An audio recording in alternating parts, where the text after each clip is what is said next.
Okay, so just so you guys know, these kinds of videos, they are definitely different. They're more so like it's an exploration. It's me trying to figure out what's happening to me as time goes on. So it's not necessarily set in stone. What I'm saying is more what I'm thinking at the time, but I document this because I do eventually want to write a book about this journey.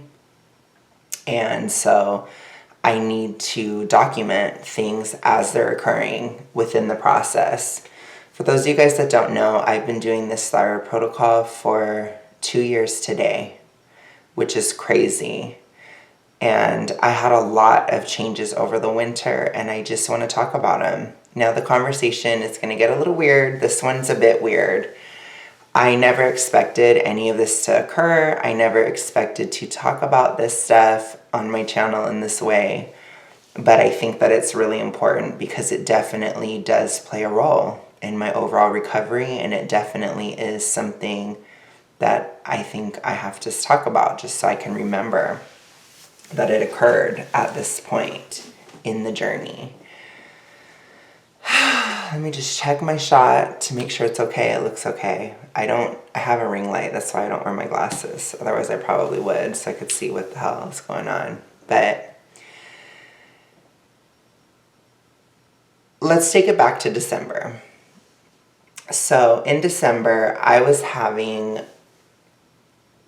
this is so weird to talk about now. Oh my God, just please. If you can't handle this conversation, then please leave the video. Like, I promise you, I'm not going to be talking about this stuff all the time on this channel. We gotta go there. I'm nervous about this. So, back in December, I was very much still, I guess I'll just call it prawn, okay? Just for effect. I don't want to freak anything out YouTube-wise. So I'm still going to try to talk somewhat coded, but also not. So I was still very much, I'm going to have to just talk about it. So I guess if they I don't know, whatever. I'm sorry. I'm just going to talk about it. I'm being weird. You can see how nervous I am about talking about this. So back in December, I was still using porn. I would use porn around once or twice a day.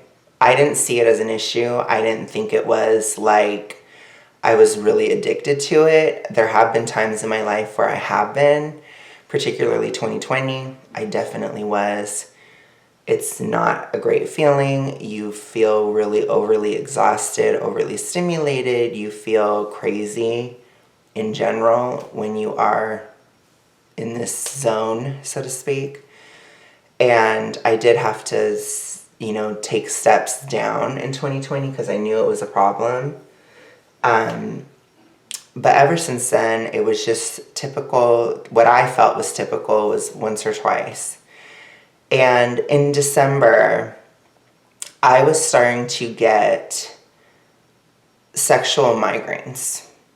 So at the time of climax, I would have really terrible migraines at the same time. And it was really difficult because I was having tons of migraines in December in general. It was a really rough time for me.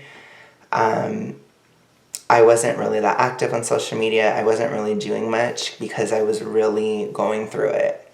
I was freaking out about my health. Like, I was just having weird moments in December because it's a difficult time of the year for somebody who's really severely hypo. When you're getting towards the solstice, so towards the shortest days of the year, it's just very, very difficult for your body to handle, and it's really tough. And so during this time, I was experiencing these migraines during climax. And I was really nervous about it, obviously, because that's never really happened to me before. But I don't really know how to say this in any other way, but essentially, I think what was happening is I was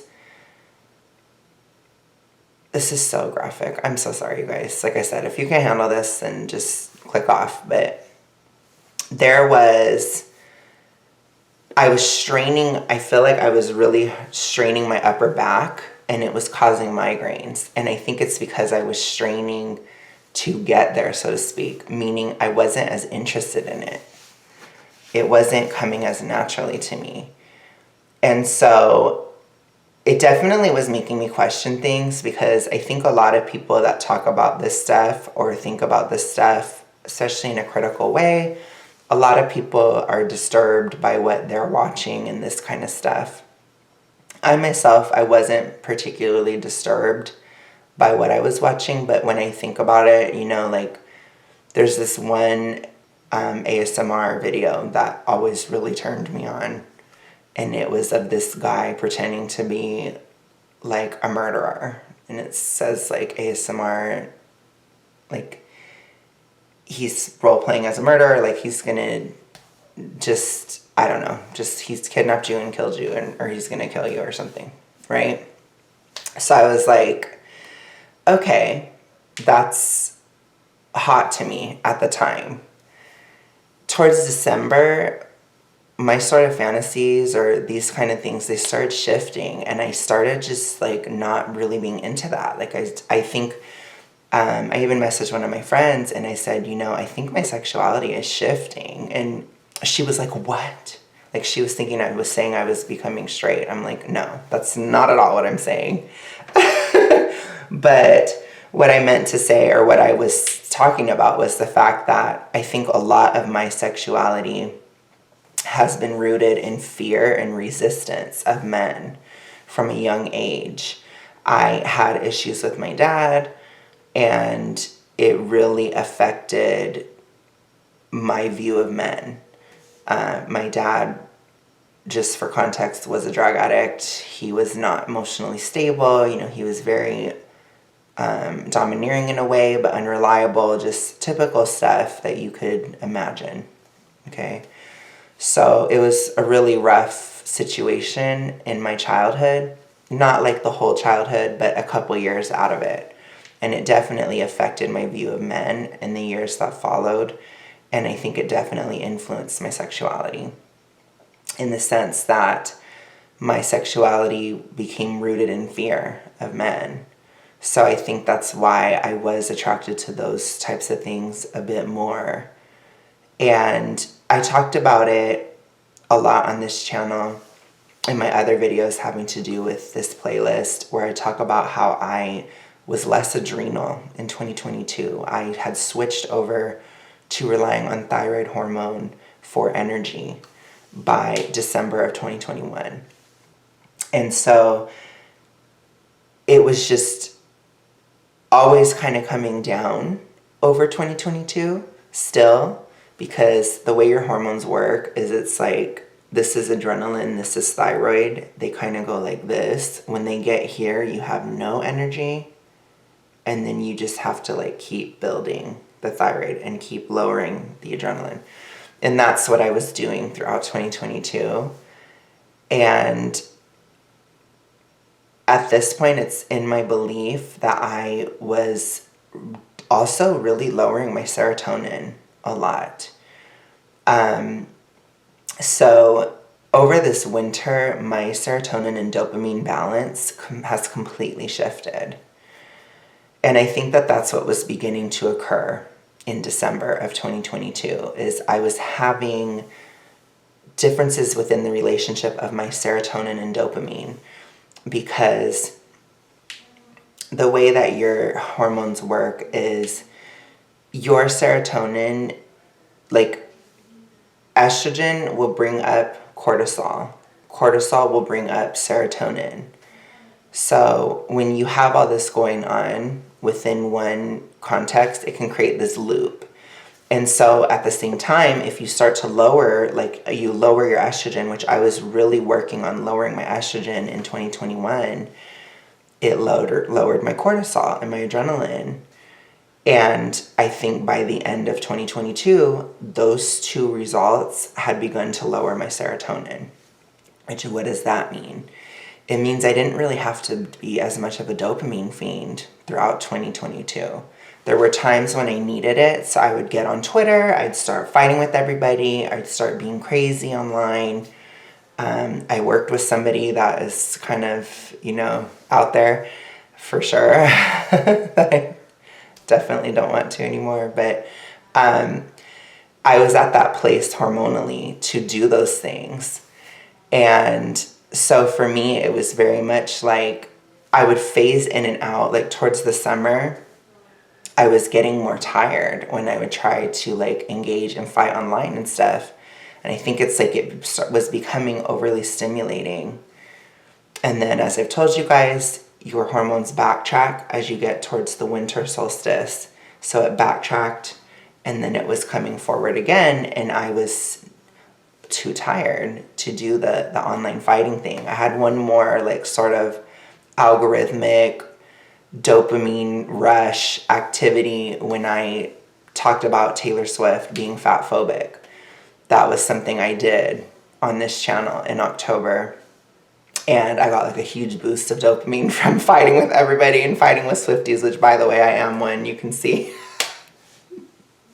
But when you're a dopamine fiend, you're crazy, And I think it's like, it's really weird that as we got towards January, I was shifting so much that I wasn't really needing to deal with this anymore. Like, I completely shifted.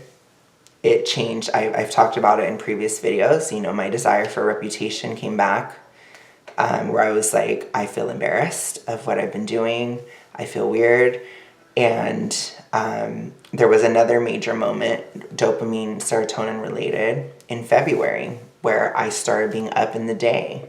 That was huge. I was super nocturnal for many, many, many, many years, and I was getting up early, just naturally, of my own accord. And that was huge. Serotonin does affect your circadian rhythms as well. And it climaxed, pun intended, with late February. I finally was just done using porn. So I had already gotten off of online. I'd already, stopped fighting with everybody online. I'd already kind of cleaned up my act because it was too stimulating. It was too much. And by February, I was now quitting porn. And the addiction to it, so to speak, was faltering so much. I was losing interest in it. It felt boring to me. It felt like stupid. Like I was just like, why am I doing this? Blah, blah, blah. And I talked to my friend, and he is a huge hoe, and he uses this app called I Am Sober to track like his sexual partners and who he's been with and who, and how long it's been since he's hooked up with somebody. And he told me about the app, and he would send me like stuff that people were saying on it. Just so weird. But anyways, he sent me the app, and I was like, you know what? Maybe I should do it for porn. I was like, I've kind of been losing interest in this anyways. And I was still like having these massive sugar cravings in February. And I was like, I don't understand. Like, what is going on? Because it didn't feel right. Like, it wasn't working within the context of the seasons anymore. Like, it was definitely like a huge step back that just didn't make sense in February. And I was like, what is going on? Like, I get up earlier in the day, and now I'm craving massive amounts of sugar. Like, it was just odd to me. And so I was like, you know what? I've still been kind of forcing this because I'd taken even further steps down. Like, there were days where I was forgetting to use porn because I was so uninterested. But then I would get withdrawal symptoms if I didn't use it. But how weird is that, right? That I'm literally forgetting. It's like I'm addicted to something that I'm forgetting to use. So when I had this conversation with my friend and he just brought up the I Am Sober app, I was like, you know what? Let me get on there because maybe it's time. And he's like, yes. He's like, yes. He hates porn. He thinks it's dumb. He always has. So I was like, okay, well, I will try. And I got on the app. I started. Like, I stopped on the 21st of February. And I was like, I'm just not going to. Like, I was like, I just feel like I don't need this. Like, this is such a cathartic thing. Like, it was really around this time, too, where I was kind of talking to you guys about how I was getting out of this acute trauma phase. Like, my brain was healing from the past few years. And I was getting out of this this mode of complete and utter survival, you know, where I am like looking at things touch and go on a day-by-day basis. It wasn't as bad as it was in 2021 last year, but it was still tough. It was still like right there, you know.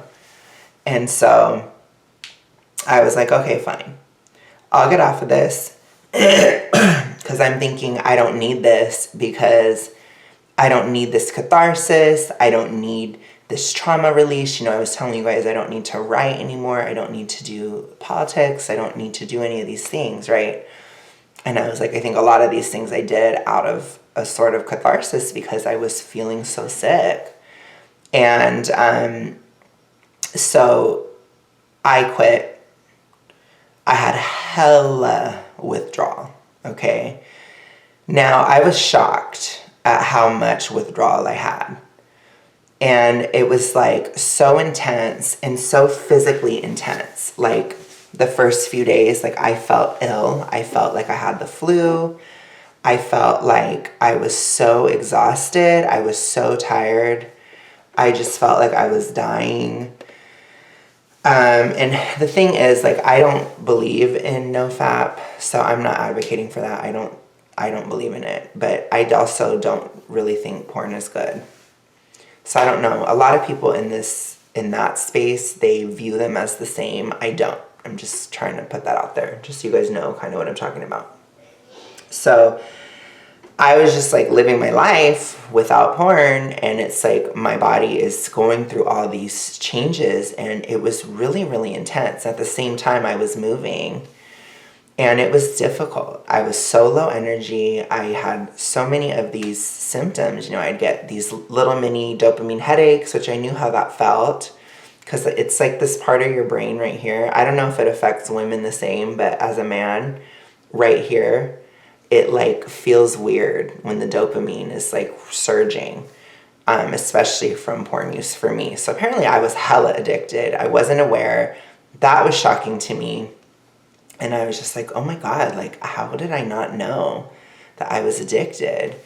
And it was kind of embarrassing to me because I felt like just like one of those people that's like, I'm not aware, you know? But as I continued, you know, things started shifting. Like, my sugar cravings drastically went down, drastically.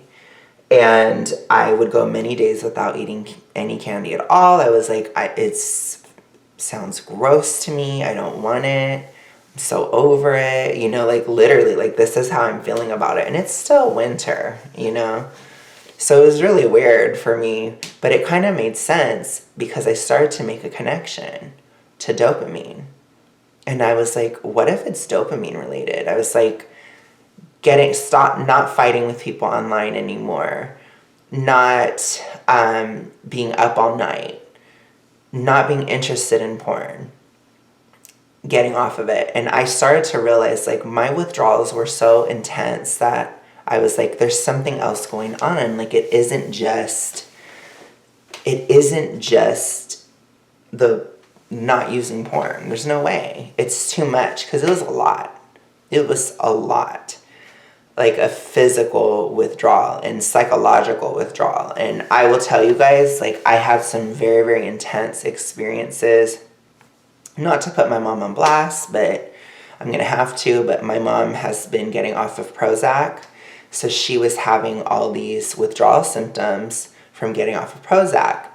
And her hands were twitching and she was just acting really spastic and weird about things, and I was acting spastic and weird in the same way. And I was like trying to look into the connection between internet porn and serotonin levels, and there isn't any studies on it. And I have a feeling it could greatly increase them. And so I was having massive serotonin withdrawal along with my mother. I'm having very similar symptoms to her as she's getting off of Prozac. I'm having very, very identical symptoms to her as I'm getting off of porn. It was so bizarre. We're fighting like hell, and I'm telling you guys, like, I was going crazy. And I don't mean crazy in like a cute, oh my God, you're so crazy type of way. Like, no, like, I mean like really dark stuff. Like, we're really fighting. It's getting really weird. She's all weird. I'm all weird. Our reaction, the move was stressful. Of course, we're moving at the same time, which is crazy. But it was really intense. And what do I mean by that? I mean, like, there were times where I was threatening to, like, harm myself and stuff like that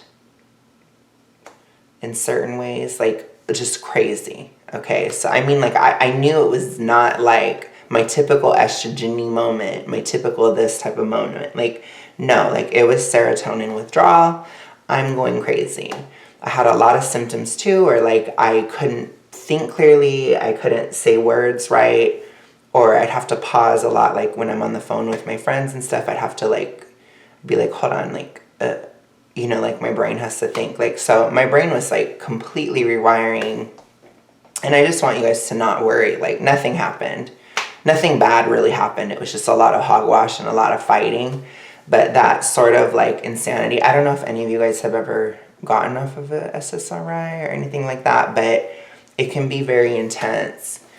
And not saying that I was on one before, or I was on something that blocked my dopamine and raised my serotonin a few years back. And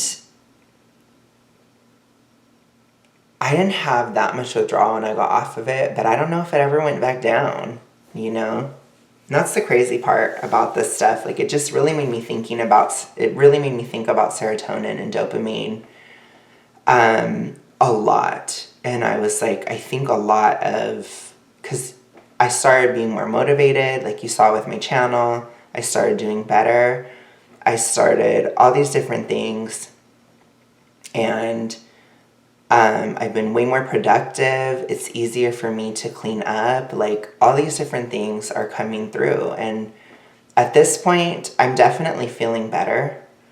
I've noticed too, I'm not even counting calories and my weight is starting to come down without even really putting effort. I think because serotonin is one of those things that is anti-thyroid.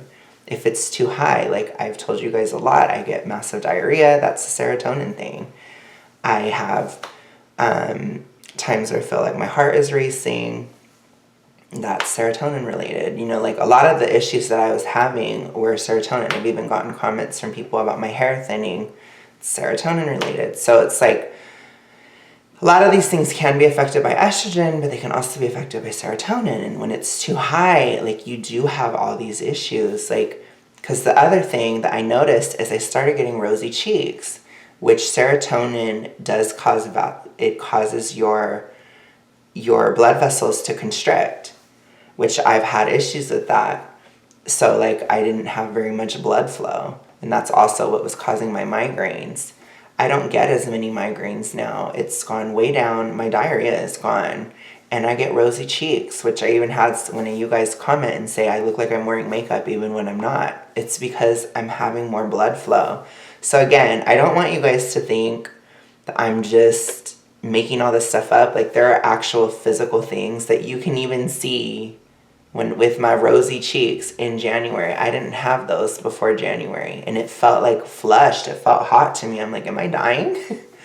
It was weirding me out. And also too, the fact that I could just drop porn for 3 weeks like nothing. I had no desire to use it. There were a couple times where my brain tried to trick me into using it. Like, when I first moved in here, I was paranoid about if it was haunted here or not. I was kind of half kidding, but I got like weird the first night I stayed here, and I was like, oh my gosh, like, is it haunted in here? Like, I just got all extra, right? And my brain was like, well, since it's haunted in here, you're gonna have to use porn as a distraction tonight to go to sleep. And I was like, what the fuck? I like told my brain to shut the fuck up. I was like, whoa. That's crazy. But I've been joking with my friends and stuff too. Like, I've been like, since I quit porn, I've been closer to the devil, you know? Because it was just weird. And like I told you, when I'm having these really intense arguments or these really weird thoughts that are just coming out, you know, of like, I'm going to do this to myself or, you know, whatever. Like, it's a lot. It was crazy. But just like with anything, you know, my journey has been very intense. And it passed. The storm is pretty much done. You know, 3 weeks later, today, I'm doing a lot better. I did notice I'm kind of losing weight easier. And overall, less hypo, you know. And I don't know if my hair will change, but I did this in the mirror, and I do have some baby hairs there. So I'm like, I wonder if it's changing. I don't know. Maybe I just have a lot of hair break off or something, you know. I don't really know, but it would be interesting to see what happens in the years or in the months to come, because if 2021 was my lowering estrogen year, 2022 is my lowering cortisol year. That makes 2023 my lowering serotonin year. And I'm really interested to see how things will go. Now, I plan in the spring, I do plan on counting calories again. I'm going to start from Aries season, from March 20th. I'm going to just start counting, and we're going to do this all the way. I'm going to go back to the gym. I'm going to do all the things. I'm going to restart my weight loss again, you know, and really be pursuing weight loss. And that will affect things. When you're burning fat, you can backtrack a bit. So I'm always still in flux, but I really am getting out of this severe moment in my health journey. And although this is really weird to talk about, I just feel like I need to talk to you guys about it, because I'm never going to come on here and tell you I'm always doing amazing and blah, blah, blah. No, like, I want you to know what is really happening, just so that if it happens to somebody, they understand where it's coming from or what happened. I also just want to say, I don't know what happened, but I have a fungal infection on my armpit. It's really awful. I think it's because I was sweating more. And like, the shape of my armpit has changed, which is weird. I mean, people don't think about this when you're doing fat loss or body changes, but my armpit changed. I'm pretty sure it's a yeast infection on my armpit, which is so cringe and so like obesity stereotype, so scarring. But I felt like Sonali. So one time Michelle McDaniel did a video on Sonali and how they had like a fungal infection on their back fat roll. And I was like, oh my God. It's so embarrassing to me, but I just want you guys to know, is that that's going to be a new thing. Just like in 2022, I had frozen shoulder, which was a hypo thing, which is great. I mean, it's just crazy what's been going on, but I just needed to update you guys, let you know, like I talked about how transformative this winter has been, how healing this winter has been. I feel so much better. I feel like before this winter I was underwater, and I feel like I'm on land again. And it's really good, especially since the withdrawal is now receding, 3 weeks later. I will keep you guys posted, but I'm feeling pretty good right now. I'm still a little bit of a mess, but that's why it was a struggle for me to film. It was a struggle for me to shave, and just do these things, especially because we were moving at the same time. It was just tough, but I'm pretty happy with where I'm at right now. And I'm like, okay, crazy transformative winter, ready to start counting again in spring. And the only other spring strategies that I have going forward or thinking about it is I'm going to focus a lot on red meat. I always say that, but I didn't do it as much as I wanted to this winter. But I'm really going to focus on upping my saturated fat levels. And also I'm going to probably not really focus on like candy at all because I'm not interested in it at this point, which is good, I think, because I think it will help me lose weight. But look forward to that. Weight loss season for the super morbidly obese is between April and November in the Northern Hemisphere. So we're getting there. And I hope I can get out of SMO and go pretty well into MO by November, because then maybe I can just keep going and I won't have to worry about the seasons anymore. That would be great. But if you made it this far, thank you guys so much for watching. I know this is really weird. If you like it, like it. This was really hard for me to talk about, so just please have some grace. It's really scarring. But I will talk to you guys again soon. Thank you so much. Bye.